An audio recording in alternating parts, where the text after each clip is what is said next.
సుమారు 2.5 సంవత్సరాల క్రితం వైసీపీ మార్కు రౌడీయిజం, కమ్మ కులగజ్జి సహకారం, డబ్బును వెదజల్లడం వంటి అంశాలతో మంచు విష్ణు మా ప్రెసిడెంట్గా ఎన్నికయ్యారు.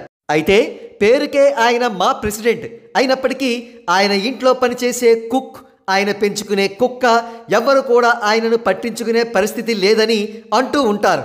అందుకే కాబోలు ఆయన 2 ఇయర్స్ టెన్యూర్లో పేరు పొందిన నటీనటులతో ఒక్క మా మీటింగ్ కూడా కండక్ట్ చెయ్యలేకపోయారు.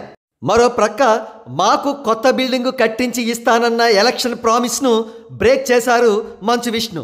అందుకు బదులుగా మోహన్ బాబు గారు son of India, Manchu Vishnu Jinnah చిత్రాలతో తెలుగు సినీ చరిత్రలో తిరుగులేని డిజాస్టర్స్ను ఇచ్చారు.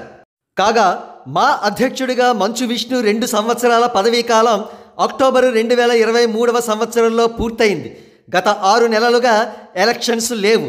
దీనికి కారణం మా ప్రెసిడెంట్ పోస్టుపై ఉన్నటువంటి గౌరవం ఇండస్ట్రీ మొత్తానికి పోవడమే. దానికి కారకుడు కూడా మంచు విష్ణే అని ప్రత్యేకించి చెప్పనవసరం లేదు. కాగా సహజ సిద్ధంగా కమేడియన్ అయినటువంటి మంచు విష్ణు లేటెస్ట్గా మరొక కామెడీ చేశారు. ఆయన ఒక ఇంటర్వ్యూలో మాట్లాడుతూ మలేషియన్ గవర్నమెంట్తో తాను టైఅప్ అయ్యానని, వచ్చే జూలై నెలలో తెలుగు సినీ పరిశ్రమ నవరాత్రి ఉత్సవాలను సెలబ్రేట్ చేస్తున్నానని, అందులో తెలుగు సినీ పరిశ్రమలోని నటీనటులందరూ కూడా పార్టిసిపేట్ చెయ్యనున్నారని సెలవిచ్చారు. ఇందుకోసం తెలుగు సినీ నిర్మాతల మండలి నుంచి 2 రోజుల సెలవు కోసం అపీల్ పెట్టుకున్నానని కూడా ప్రకటించారు. అయితే అసలు మలేషియన్ గవర్నమెంట్ మంచు విష్ణు గారికి ఎందుకలా పర్మిషన్ ఇచ్చిందా అని కొంతమంది కూపీ లాగితే అటువంటిదేమీ లేదు, అదంతా ఉత్తుత్తుదే అని హైలీ ప్లేస్డ్ సోర్సెస్ తెలిపారు.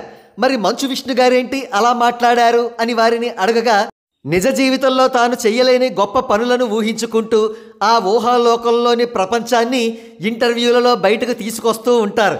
ఆయన పిచ్చి మాటలను ఎవరు పట్టించుకోవలసిన అవసరం లేదు అని వాళ్ళు తెలిపారు.